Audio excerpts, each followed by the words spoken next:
नमस्कार दोस्तों, मेरा नाम है विक्रम शर्मा और मेरा काम है लोगों को यह सिखाना कि जब भी वो अपनी बात किसी के सामने रखें तो क्या वो ध्यान में रखें जिससे कि उनकी बात को दमदार तरीके से समझा भी जाए और माना भी जाए। अगर मैं कम शब्दों में बोलूं तो मैं लोगों को उनकी कम्युनिकेशन स्किल्स को मजबूत करने में मदद करता हूं। अब कम्युनिकेशन स्किल का मतलब हो गया संचार की कला। जब भी आप कोई बात किसी को बताना चाहते हैं, कोई संदेश पहुंचाना चाहते हैं, चाहे वो बोल कर हो चाहे लिख कर हो, तो उसको किस तरीके से आपको बताना चाहिए, किन छोटी छोटी बातों को आपको ध्यान रखना चाहिए, ये सब हम कम्युनिकेशन स्किल्स में सीखने वाले हैं। वैसे तो ये पूरा वीडियो कोर्स की जो सीरीज आपके लिए मैं लेकर आया हूं, ये पूरी तरीके से हिंदी में है, फिर भी कहीं कहीं पर अपन अंग्रेजी के कुछ शब्दों का इस्तेमाल जरूर करेंगे। ये वो शब्द हैं जो आपको पता भी हैं और अगर नहीं पता है तो आपको पता होने चाहिए, क्योंकि ये आम जिंदगी में अपन इस्तेमाल करते हैं। तो चलिए शुरुआत करते हैं कम्युनिकेशन स्किल्स के इस वीडियो कोर्स की। अगर हम कम्युनिकेशन की बात करें तो इसको लेके ना मन में कई धारणाएं लोगों के अंदर देखी गई हैं, जहां वो मानते हैं कि वो एक अच्छा कम्युनिकेटर, एक अच्छा संचारक इसलिए नहीं बन सकते क्योंकि उनमें इस चीज की कमी है या उनको ये चीज नहीं आती। तो वो ऐसी आमतौर पे कुछ 5 बातें हैं जिनको हम कह सकते हैं मिथक हैं। तो उन 5 मिथक को अपन एक एक करके समझते हैं और अगर आप ये मिथक हटा पाएंगे तो आप जरूर बन पाएंगे एक अच्छे और बेहतरीन कम्युनिकेटर। तो सबसे पहला मिथक जो है वो लोगों को लगता है कि जब हम प्रभावी संचार करना चाहते हैं, बहुत अच्छे कम्युनिकेशन को अगर हम अपनी जिंदगी में लाना चाहते हैं तो उसके लिए हमको अंग्रेजी आनी चाहिए। प्रभावी संचार के लिए अंग्रेजी महत्वपूर्ण है, ये एक बहुत बड़ी गलतफहमी है। देखिए, अंग्रेजी ना एक भाषा है। जैसे चाइना में चाइनीज बोली जाती है, जापानी लोग जापानीज बोलते हैं, हम लोग हिंदी बोलते हैं, ऐसे ही पूरे विश्व में ज्यादातर लोग अंग्रेजी बोलते हैं। तो अंग्रेजी सिर्फ एक भाषा है, ये आपके विचारों को, आपके शब्दों को एक रूप देती है और इसका आना या ना आना आपके कम्युनिकेटर बनने में कोई भी रुकावट नहीं डालता है। जिन लोगों को बातचीत मतलब जो बोल नहीं पाते हैं, मूक बधिर होते हैं, तो उनके पास भी तो अपनी एक भाषा है, इशारों की भाषा। तो आप समझिए कि हमें कोई भी एक भाषा आती हो, बस उस भाषा में हम अपनी बात को सही तरीके से रखें, यही हमारा अच्छा कम्युनिकेटर होने की एक निशानी है। तो याद रखिए, अंग्रेजी अगर नहीं आती है तो घबराने की जरूरत नहीं है। दूसरा मिथ जिसको हम मिथक बोलेंगे हिंदी में, वो है कि जो अंतर्मुखी लोग हैं। अब देखिए, आमतौर पे ना 2 तरह के लोग पाए जाते हैं। इंट्रोवर्ट मतलब अंतर्मुखी। अब अंतर्मुखी कौन लोग हैं? जो ज्यादा घुलना मिलना पसंद नहीं करते लोगों से। जब वो बहुत सारे लोगों के बीच में भी हो तो वो सुनते हैं, चुप रहते हैं, वो अकेले में खुद के साथ समय बिताना उनको बड़ा पसंद है। तो ऐसे लोग अंतर्मुखी हैं। और दूसरे होते हैं एक्सट्रोवर्ट मतलब बहिर्मुखी। ये वो लोग हैं जिनको लोगों से घुलना मिलना पसंद है, उनसे बातें करना पसंद है, वो लोगों के बीच में रहना पसंद करते हैं। अब इन दोनों तरह के लोग जो हमारे जीवन में होते हैं, या आमतौर पे आप अंतर्मुखी या बहिर्मुखी हैं, जरूर मुझे बताइएगा कमेंट करके। लेकिन ऐसे लोगों के बीच में एक ही अंतर है, अंतर्मुखी लोग अपने अंदर से ऊर्जा लेते हैं। जब भी उन्हें कोई काम करना होता है, किसी से बात भी अगर करनी है, तो वो अपने अंदर ही विचार करेंगे और वहीं से एक ऊर्जा लेंगे अपनी बात को आगे रखने की। लेकिन जो बहिर्मुखी, जिन्हें हम अंग्रेजी में एक्सट्रोवर्ट बोलते हैं, ऐसे लोग अपनी बात को रखने के लिए जो ऊर्जा कहीं से लेते हैं, वो कहीं से भी लेते हैं। वो बाहरी जो वातावरण है उनके, जहां वो लोगों से मिल रहे जुल रहे हैं, ऐसी जगह से वो ऊर्जा लेते हैं। तो आप समझिए, कम्युनिकेशन के लिए आपका अंतर्मुखी होना या बहिर्मुखी होना कोई रुकावट नहीं है। यह सिर्फ ये दर्शाता है कि आप अपनी ऊर्जा सच में लेते कहां से हैं। अगर मैं अगले पॉइंट की बात करूं तो तीसरा पॉइंट हमें कहता है कि जब हम संचार करते हैं, किसी से कम्युनिकेट करते हैं, तो इसमें शब्द जो हैं इनका इतना महत्व है कि अगर आपके पास अच्छे शब्द नहीं है तो आप अच्छे संचारक, अच्छे कम्युनिकेटर नहीं हो सकते। ये एक मिथक है, जैसा मैंने अभी आपको बताया था। और आपने भी अपने बचपन में कभी ना कहीं देखा होगा कि एक बच्चा, जब छोटा बच्चा गलती करता है और उसके पिता ऐसे बड़ी बड़ी आंखें करके उसको दिखाते हैं, तो वहां पे किसी ने कोई शब्द बोला नहीं, लेकिन बच्चे को संदेश पहुंच गया, कम्युनिकेशन हो गया। उसे पता चल गया कि मेरे पिता मुझसे नाराज हैं, जरूर मैंने कोई गलती की है, मैं जो भी कर रहा हूं वो मुझे करना इसी वक्त, इसी क्षण छोड़ देना चाहिए। तो ये याद रखिए कि अगर सिर्फ आप ये सोचते हैं कि आपके पास अच्छे शब्दों की कमी है, आपका शब्दकोश जो है वो भारी भारी शब्दों से भरा हुआ नहीं है, तो ये आपकी गलतफहमी है कि आप अच्छे कम्युनिकेटर नहीं बन सकते हैं। कम शब्दों में भी कई लोग जब बात करते हैं तो उनकी बात इतनी प्रभावशाली लगती है कि वो कम से कम शब्दों में गहरी से गहरी बात बड़ी आसानी से समझा देते हैं।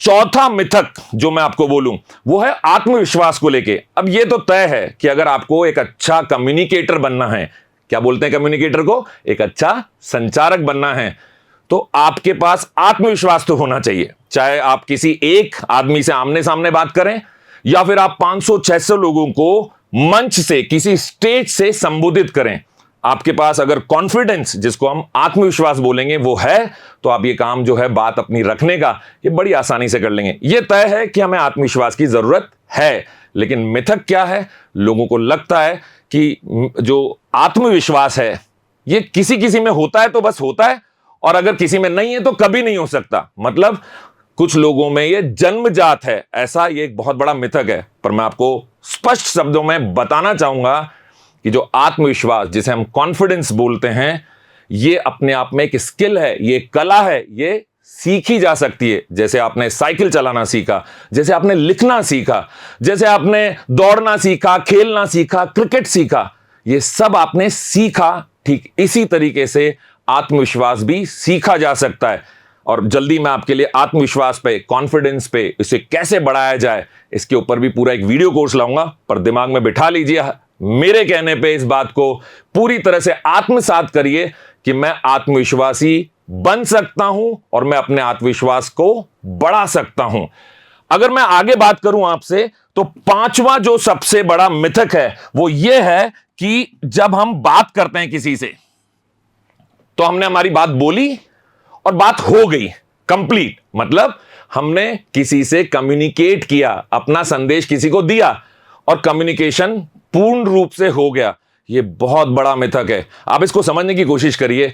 अगर मैं आपसे कुछ कह रहा हूं और आपका ध्यान कहीं और है, या फिर मैं बहुत चिल्ला चिल्ला के आपसे बात कर रहा हूं, और ऐसी स्थिति में आप थोड़े डर जाएंगे, सहम जाएंगे और आपको मेरी बात कम समझ में आ रही है, तो मैंने अपनी बात कितनी भी बेहतरीन तरीके से रखी, मैं बोलूंगा कम्युनिकेशन, संचार नहीं हुआ। क्यों नहीं हुआ साहब? क्योंकि जो मैंने बोला वो आपने पूर्णतया समझा ही नहीं। मैंने बोल तो दिया पर मेरा काम पूरा नहीं हुआ, क्योंकि कम्युनिकेशन का अर्थ यह नहीं है कि आप कुछ भी बोल दें, किसी को लिख के भेज दें, और जब उसके पास वो संदेश पहुंचे तो वो आपके उस संदेश को, उस बात को, उस पत्र को ठीक तरीके से समझ ही नहीं पा रहा, तो ये कम्युनिकेशन नहीं हुआ। ये आधा अधूरा कम्युनिकेशन है। आपकी तरफ से आपको लग रहा है हो गया, लेकिन ये पूर्ण रूप से नहीं हुआ।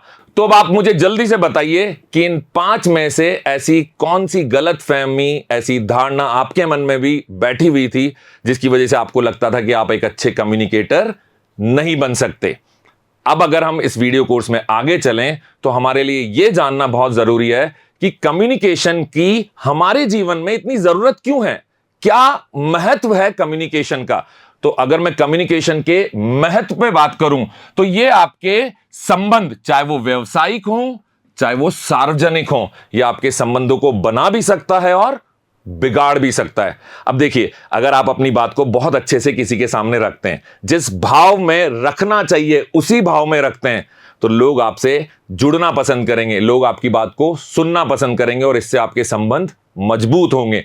तो याद रखिए, आपका कम्युनिकेशन का स्ट्रांग होना, मजबूत होना जरूरी है ताकि आपके संबंध भी मजबूत बने रहें। दूसरी बात जिसकी वजह से कम्युनिकेशन एक महत्वपूर्ण हिस्सा बन जाता है हमारी जिंदगी का, कि ये एक विकास का मापदंड है। जब आप किसी ऑफिस में काम करते हैं तो आपको समय पे प्रमोशन चाहिए, आपको वहां पे समय समय पे आपकी तनख्वाह बढ़ाई जाए, आपकी तरक्की हो, ये बहुत जरूरी है। तो वो जो आपकी विकास की कहानी है वो तब आगे बढ़ती है जब आप एक अच्छे संचारक हैं, जब आप अच्छी तरीके से लोगों से बात करते हैं, अपनी बात लोगों को समझा पाते हैं, तो आपका विकास निश्चित है।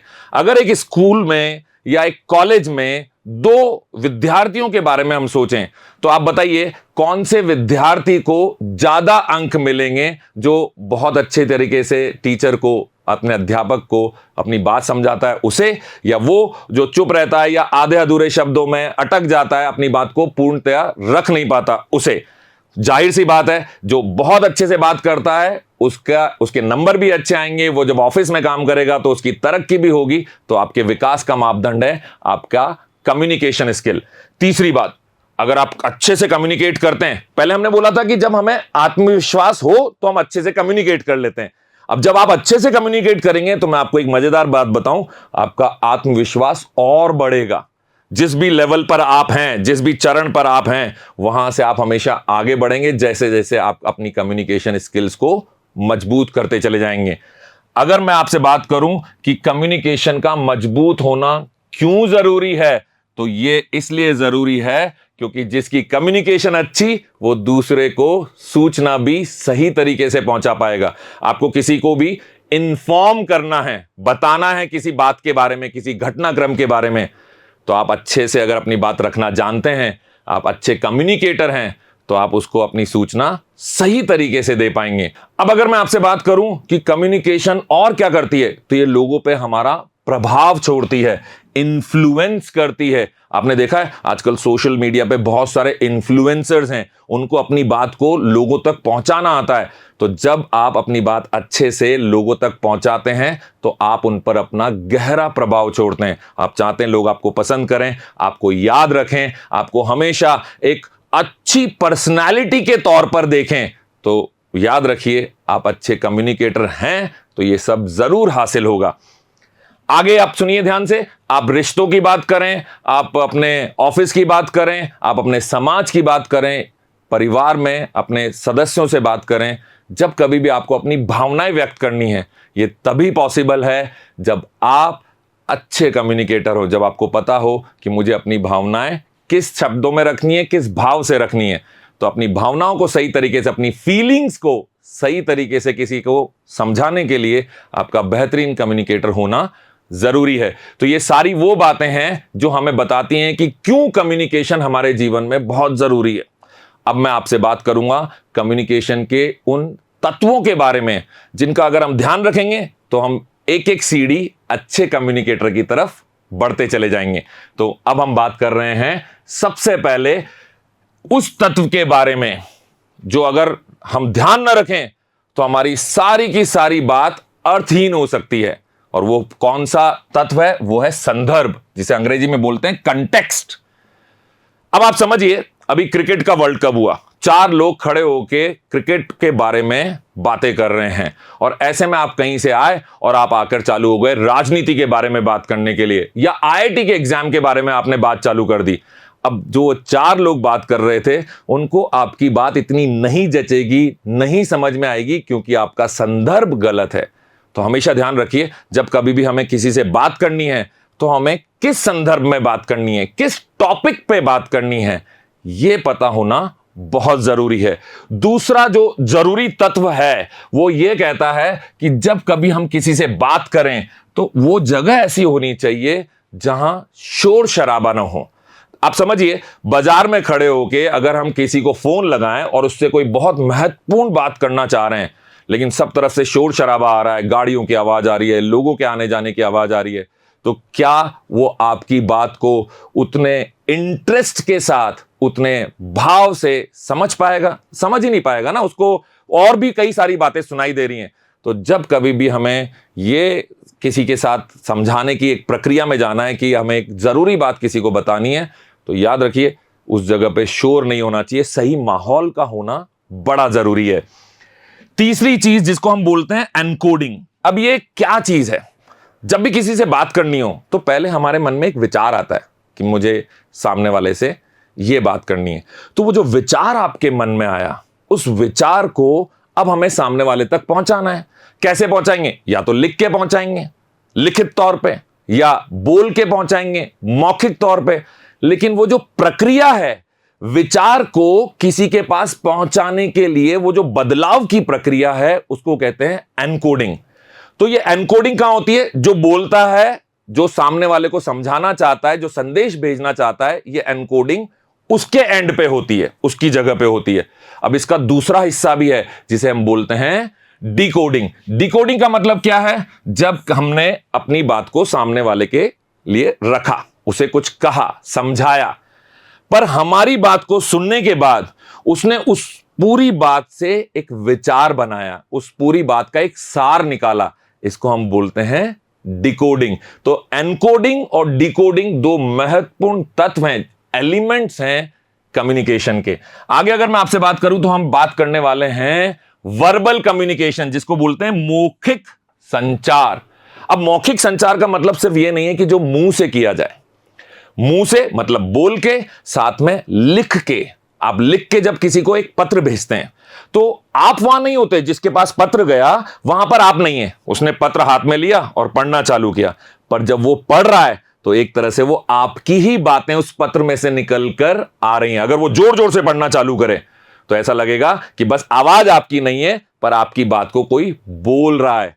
तो ये लिखित भी ना मौखिक का ही एक हिस्सा है, इसलिए इसको पूरे को मौखिक संचार में लेते हैं। अब ये तो हुआ वर्बल कम्युनिकेशन। वर्बल कम्युनिकेशन के बाद आता है non verbal communication. Non verbal communication मतलब गैर मौखिक संचार। ना लिख के किसी को बताएंगे, ना बोल के किसी को समझाएंगे, तो फिर समझाएंगे कैसे? शारीरिक भाषा से, जिसे हम बोलेंगे बॉडी लैंग्वेज। अब देखिए, मैंने एक आपके साथ उदाहरण लिया था जिसमें एक पिता ने बड़ी बड़ी आंखें करके अपने बच्चे को समझा दिया कि भाई तुम गलत कर रहे हो, जो कार्य कर रहे हो उसको इसी क्षण छोड़ दो। तो बच्चा समझ गया। तो यहां पे न तो पिता ने लिख के कुछ दिया, न बोल के कुछ कहा, लेकिन हुआ क्या? सिर्फ शारीरिक भाषा से, बॉडी लैंग्वेज से, चेहरे के हाव भाव से, हाथों के चलने से। जब हम किसी को जब रुकने का इशारा करते हैं तो या तो बोलें रुको रुको रुको, या फिर, तो इसको हम बोलेंगे गैर मौखिक संचार। गैर मौखिक संचार, इसके बाद सबसे खास तत्व जो कम्युनिकेशन का है वो है लिसनिंग। देखिए, अगर आपको किसी से बात करनी है, आपने अपनी बात रखी, उसने अपनी बात को समझा, मतलब आपने एनकोड करके भेजा, उसने उस बात को डिकोड किया और फिर उसने जवाब में आपको एक बात कही, एक उत्तर आपके पास आया, आपकी ही बात का उत्तर। अब उस उत्तर को सुनना पड़ेगा, सुन के समझना पड़ेगा, एक विचार आपके मन में आएगा, उसको एनकोड करेंगे और फिर से डिकोड करके सामने वाले के पास भेजेंगे। तो ये जो कहानी है, इसमें सबसे महत्वपूर्ण तत्व क्या है? सुनना। तभी तो कहते हैं कि आपको 2 कान दिए गए और 1 मुंह दिया गया है, ताकि आप ज्यादा सुने और कम बोलें। हम अगले तत्व की तरफ बढ़ें तो उसे हम बोलते हैं स्पष्टता, क्लैरिटी। मैं क्या कहना चाह रहा हूं, अगर मेरे मन में स्पष्टता नहीं है या मेरे शब्दों में स्पष्टता नहीं है, तो आप कभी भी मेरी बात पूर्ण रूप से नहीं समझ पाएंगे।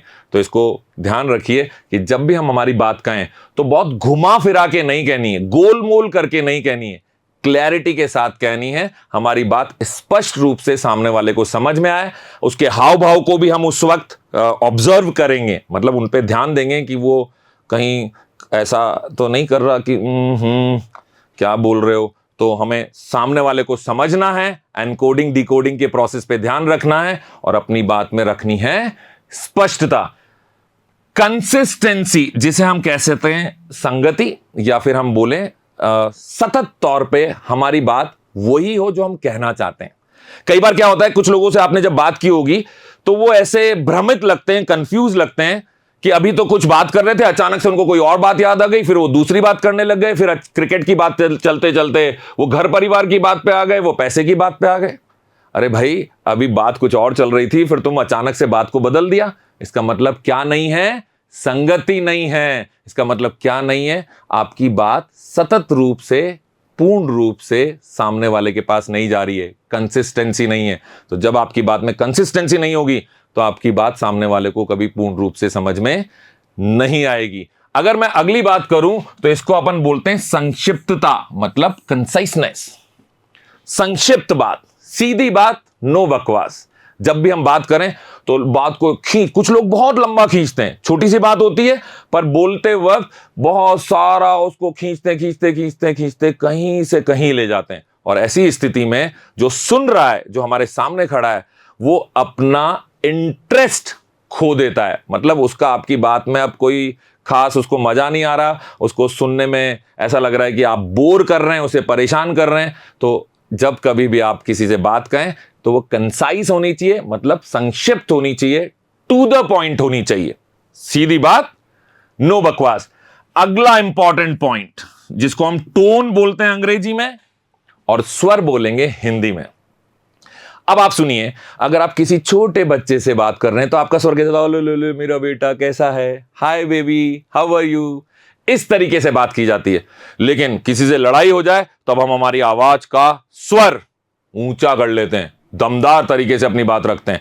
तो यह हमेशा जरूरी है जानना कि जब आप अपनी बात रख रहे हैं तो कौन सी बात किस स्वर में रखी जाएगी। अगर आप प्यार की बात ऊंचे स्वर में समझाएंगे तो शायद सामने वाला आपकी बात को कभी नहीं समझ पाएगा।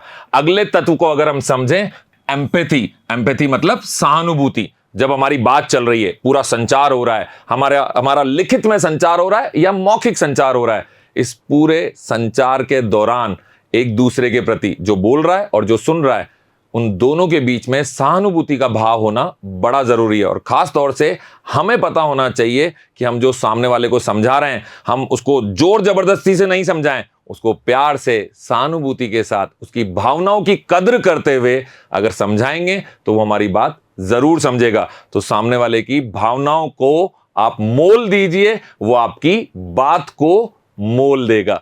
अगला तत्व जो सबसे खास तत्व है वो है ट्रस्ट या भरोसा। जब कोई आप पे भरोसा करता है तो वो आपकी बात को जरूर सुनता है, समझता भी है।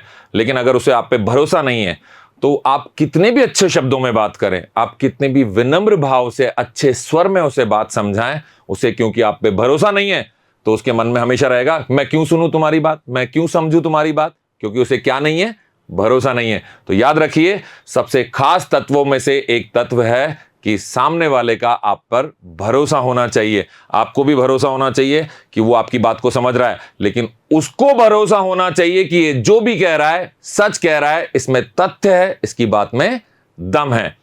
तो दोस्तों, यहां तक हमने कम्युनिकेशन स्किल्स का पार्ट 1 कंप्लीट कर लिया, जिसमें हमने सबसे पहले यह समझा कि कुछ धारणाएं ऐसी बन गई समय के साथ जिनकी वजह से किसी को भी यह लगता है कि मैं अच्छा कम्युनिकेटर नहीं बन सकता। वो सारी धारणाएं आप लिखिए और देखिए कि आपके अंदर ऐसी कौन सी गलतफहमी है और उसे जरूर हटाइए। उसके बाद मैंने आपको समझाया कि ऐसे क्या कारण है जिसकी वजह से हमें कम्युनिकेशन स्किल सीखनी चाहिए। तो सबसे पहला कारण क्या है? आप किसी के भी साथ संबंध बनाना चाहते हैं, व्यवसायिक तौर पे, सामाजिक तौर पे आपको एक रिलेशनशिप बिल्ड करनी है, तो आपको अच्छा कम्युनिकेटर होना ही पड़ेगा। आप किसी पे प्रभाव छोड़ना चाहते हैं, आप किसी तक अपना संदेश पहुंचाना चाहते हैं, उसे इन्फॉर्म करना चाहते हैं, तो आपका अच्छा कम्युनिकेटर होना बहुत जरूरी है। उसके बाद हमने कुछ तत्वों पे बात की और ये सभी तत्व इतने महत्वपूर्ण हैं कि अगर आपने एक एक तत्व पे बारीकी से ध्यान दिया तो आपको बेहतरीन कम्युनिकेटर होने से कोई नहीं रोक सकता। आपसे जल्दी मुलाकात होगी दूसरे पार्ट में, जहां मैं आपको बताने वाला हूं और भी कई सारी बातें जिससे आप बनेंगे एक मजबूत कम्युनिकेटर।